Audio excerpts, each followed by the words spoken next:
Hello friends, వాము వెల్లుల్లి మిరియాల చారు చేసుకుందామండి ఈరోజు. దానికి కావలసిన పదార్థాలు: టమాటాలు, వెల్లుల్లి, మిరియాలు, ధనియాలు, జీలకర్ర, వాము, కరివేపాకు, ఎండుమిర్చి, చింతపండు. మిరియాలు, వెల్లుల్లి,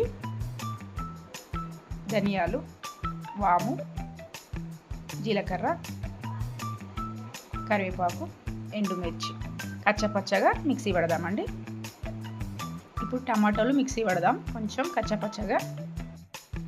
ఇప్పుడు చింతపండు నుంచి తీసిన రసాన్ని ఒక కప్పుడు పక్కన పెట్టుకుందామండి. ఇప్పుడు గిన్నెలో నూనె పోసి ఆవాలు, ఎండుమిర్చి, పచ్చిమిర్చి, ఉల్లిగడ్డ, కరివేపాకు వేసి కలుపుదామండి.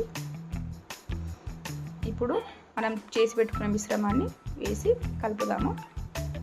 కొంచెం ఫ్రై అయిన తర్వాత కొంచెం పసుపు వేసుకుందాం, ఫ్రై చేసుకుందామండి. టమాటా ప్యూరీ వేసి కొంచెం ఉడకనిద్దామండి. కొంచెం ఉడికిన తర్వాత ఉప్పు వేద్దామండి. కొంచెం ఉడకాల. ఇప్పుడు కొంచెం పులుసు, కప్పెడు పులుసు వేసి కొన్ని వాటర్ వేసి కలుపుదామండి బాగా. ఇప్పుడు చాలా మంచిగా మరగనిద్దామండి. మరిగిన తర్వాత కొత్తిమీర వేసి